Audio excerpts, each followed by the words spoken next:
www.jamiamadiniyajadid.org. WhatsApp group number +92 333 424 9302.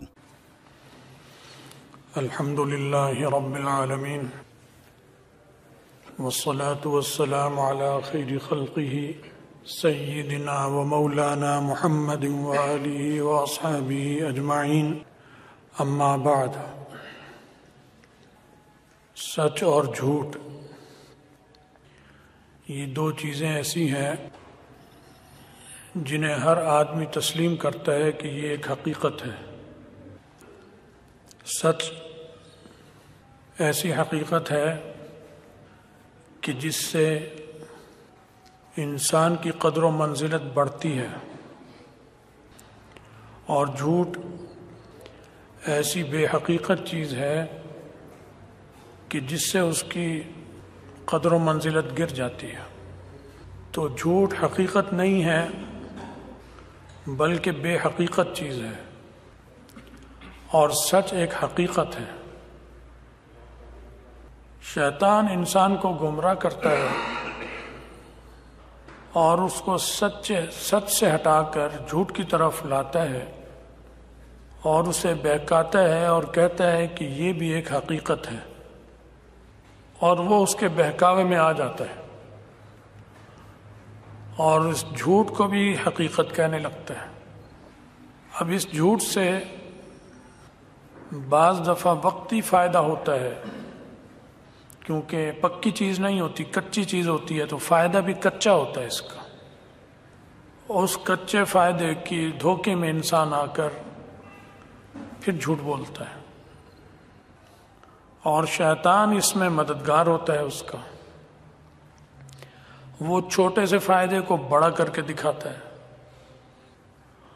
اور جو سچ کی حقیقت ہے اور سچ سے جو فائدے ہوتے ہیں وہ اس کی آنکھوں سے اوجھل کر دیتا ہے. کیونکہ سچ کے دو فائدے ہیں، ایک تو اس کا اس دنیا میں فائدہ ہوتا ہے اور ایک اس کا اس دنیا میں فائدہ ہوتا ہے. تو اس دنیا کا فائدہ تو اگر ہونا ہو تو وہ نظر آ جاتا ہے انسان کو، اور اس دنیا کا فائدہ نظر نہیں آتا. تو سچ کی صورت میں ضروری نہیں ہے کہ اس کا فائدہ دنیا ہی میں انسان کو نظر آئے.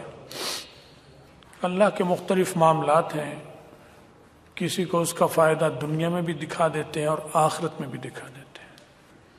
کسی کو اس کا فائدہ صرف دنیا میں دیتے ہیں، آخرت میں کچھ نہیں ہوتا، اور کسی کو اس کا فائدہ صرف آخرت میں ملتا ہے.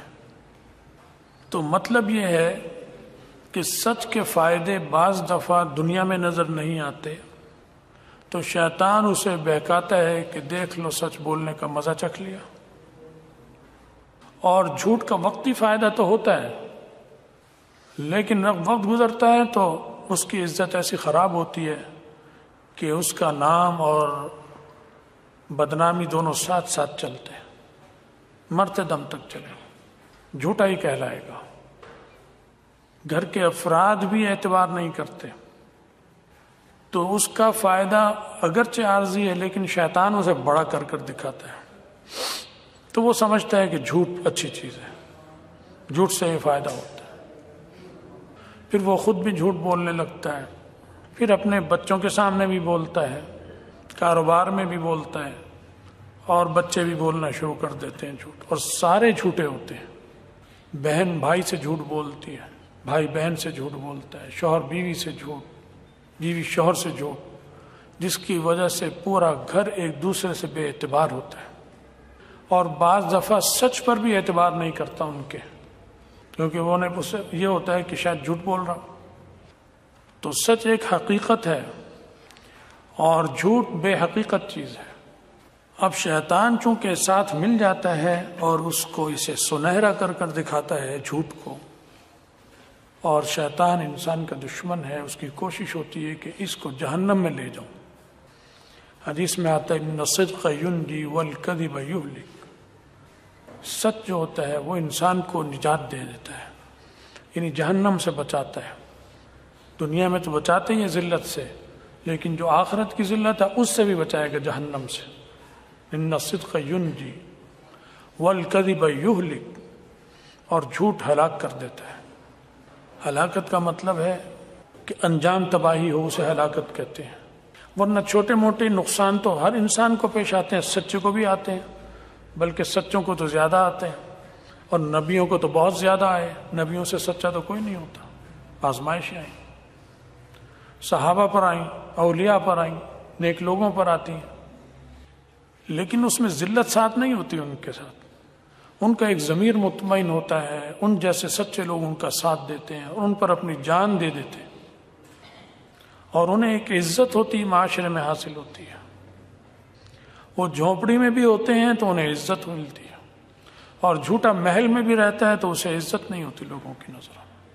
خود اس کے اپنے ماتحت ملازم نوکر چاکر وہ اس کی عزت نہیں کرتے، بس ان کا مطلب ہوتا ہے تنخواہ لینی ہے اس سے، اپنے مطلب کی خاطر وہ اس کی جی حضوری کرتے ہیں، لیکن دل میں اس کی عزت نہیں ہوتی۔ تو ان الصدق ینجی، سچ نجات دلا دیتا ہے۔ تو سچ بولنے والے کے ساتھ ملائکہ ہوتے ہیں، اللہ کی مدد ہوتی ہے۔ والکذب یہلک، اور جو جھوٹ ہے وہ برباد کرتا ہے، وہ شیطان کی، اور شیطان چاہتا ہی یہ ہے کہ انسان کو برباد کر دے، جہنم کی طرف لے جائے۔ اسی لیے رسول اللہ صلی اللہ علیہ وسلم ایک دفعہ حدیث شریف میں آتا ہے کہ بتا رہے تھے کہ یہ ایسا نہ کرو، یہ نہ کرو، یہ نہ کرو، ثم جلس وہو یتکی، حدیث میں آتا ہے کہ پھر ایک دم آپ بیٹھ گئے، آپ ٹیک لگا کر بیٹھے تھے، وکان یتکی، اور ایک دم ٹھیک ہو کے بیٹھ گئے، اور پھر جھوٹ کی اہمیت بتانے لگے۔ جھوٹ بار بار بار بار بار بار مسلسل جھوٹ کے بارے، یعنی پہلے بھی خراب چیز بتلا رہے تھے کہ ان سے بچو، لیکن جب جھوٹ کا ذکر ہوا تو آپ جیسے کسی چیز کے لیے آدمی اہم چیز ہوتی ہے تو اس کے لیے ٹھیک ہو کے بیٹھتا ہے اور مجلس کی طرف زیادہ توجہ کرتا ہے اور ان کو متوجہ کرتا ہے۔ جب جھوٹ کا بیان شروع کیا تو آپ نے بڑے اہتمام سے کہ یہ انتہائی خطرناک چیز ہے کہ جھوٹ سے بچو، جھوٹ سے بچو۔ آج ہمارے معاشرے میں جھوٹ بہت رچ بس گیا ہے، اور کافر تو جھوٹ بولتا ہی ہے اور جھوٹ پر اس کی گاڑی چلتی ہے، لیکن اس وقت کافر کے ذمے کا جھوٹ بھی مسلمان نے اپنے سر لے لیا ہے، چنانچہ وہ اتنا جھوٹ نہیں بولتا جتنا مسلمان جھوٹ بول رہا ہے۔ آج کا مسلمان، چاہے وہ پاکستانی مسلمان ہو، ہندوستانی ہو، بنگلہ دیشی ہو، عرب کا مسلمان ہو، جھوٹ بولتا ہے۔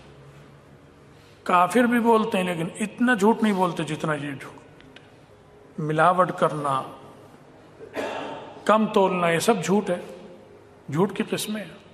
ملاوٹ بھی جھوٹ ہے، کیونکہ یہ کہہ کے تھوڑی بیچتا ہے کہ ہاں اس میں ملاوٹ ہے، کہتا ہے خالص ہے۔ اور کلو میں جو کم کرے گا وہ یہ تھوڑی کہے گا کہ ہاں اس میں کلو میں اتنا کم ہے، وہ تو لکھا ہوا ہوتا ہے اس پر کہ کلو ہے، 1000 گرام ہے، ہوتا وہ 950 گرام ہے، 50 گرام کم ہوگا، لکھا ہوتا ہے 1000 گرام۔ تو جھوٹ اس وقت ہمارے رگوں پہ میں رچ بس گیا ہے۔ اسی وجہ سے جب تک ہم یہ جھوٹ اپنے اندر سے نہیں نکالیں گے کہ ترقی نہیں کر سکتے، کبھی بھی ترقی نہیں ہو سکتی۔ ہمارے ساتھ معاہدے کرنے میں دنیا کا ہر ملک ڈرتا ہے۔ اگر دوسرے ملکوں سے معاہدے کرنے کے لیے 5-10 اسٹامپ پیپر لکھوانے پڑتے ہیں تو پاکستانی سے معاہدہ کرنے کے لیے 20 اسٹامپ پیپر لکھوائے گا۔ یہ بھی نہ ہو، کہیں یہ بھی نہ ہو جائے، کہیں یہاں یہ بھی نہ ہو جائے، کہیں یہاں یہ بھی نہ ہو جائے، 40-50 جگہ انگوٹھے لگیں گے۔ پہلے جتنے زمینوں کے کام ہوتے تھے ہمارے ہاں، اسٹامپ پیپر یا اور سودے، اس میں اتنے انگوٹھے نہیں لگتے تھے۔ آج سے 40-45 سال پہلے دیکھ لیں، جو بوڑھے لوگ ہیں ان دیکھتے ہیں، 50 سال پہلے تخت ہوتے تھے، گواہ ہوتے تھے، انگوٹھا ہوتا تھا ایک۔ وہ جھوٹ اتنا ترقی کر رہا ہے اور اتنی تیزی سے پنپ رہا ہے، اور مسلمانوں سے اختیار کرتے چلے جا رہے ہیں کہ الامان والحفیظ۔ انگوٹھے لگا لگا کر آدمی کا انگوٹھا تھک جاتا ہے، دکھنے لگتا ہے، دستخط کر کر کے ہاتھ دکھنے لگتا ہے، 10-10 15-15 20-20 دستخط ایک دستاویز پر، کیونکہ جھوٹے، انہیں پتہ ہے جھوٹوں سے واسطہ ہے۔ اور جج بھی جھوٹا ہے، اور مدعی بھی جھوٹا ہے، مدعا علیہ بھی جھوٹا ہے، اور وکیل بھی جھوٹا ہے۔ بتائیں سچ کون بولے گا؟ کون ہے سچا؟ اس معاشرے کا وکیل بھی جھوٹا ہے، اس معاشرے کا جج بھی جھوٹا ہے، اس معاشرے کا مدعی بھی جھوٹا ہے، مدعا علیہ بھی جھوٹا ہے، اور گواہ بھی جھوٹے ہیں، اور چاہتے ہیں کہ معجزہ ہو جائے، آسمان سے فرشتے اتر آئے ہمارے لیے۔ یہ نہیں ہو سکتا، ایسا نہیں ہو سکتا ہے۔ ہم تباہی کی طرف جا رہے ہیں، کیونکہ نبی علیہ السلام نے 2 لفظوں میں حقیقت بتائی ہے، ان الصدق ینجی والکذب یہلک۔ سچ نجات دلاتا ہے کیونکہ سچ ایک حقیقت ہے، والکذب یہلک، جھوٹ چونکہ بے حقیقت چیز ہے، یہ ہلاک کر دے گا، ہلاک ہوتا ہے انسان۔ تو اوپر کا طبقہ ہو یا نیچے کا طبقہ ہو، سب جھوٹ بولتے ہیں۔ 100 میں 1 سچا نہیں ہے، اب 1000 میں 2 آدمی سچے ہیں، مشکل سے 1000 میں 2 آدمی آپ کو سچے ملیں گے معاشرے میں۔ اس میں نمازی، بے نمازی، حاجی سب شریک ہیں۔ تو یہ بڑی تباہ کن چیز ہے۔ اللہ تعالی ہمیں توفیق دے کہ ہم سچ کو اختیار کریں اور سچ کی عادت ڈالیں، جھوٹ سے بچیں، اپنے کو بھی بچائیں، اپنی اولادوں کو، اپنی نسلوں کو بھی بچائیں۔ اللہ تعالی ہمارے حال پہ رحم فرمائے، ہمیں سچی توبہ کی توفیق عطا فرمائے، خاتمہ ایمان پر فرمائے، اور آخرت میں رسول اللہ صلی اللہ علیہ وسلم کی شفاعت اور ان کا ساتھ نصیب فرمائے۔ وآخر دعوانا ان الحمد للہ رب العالمین۔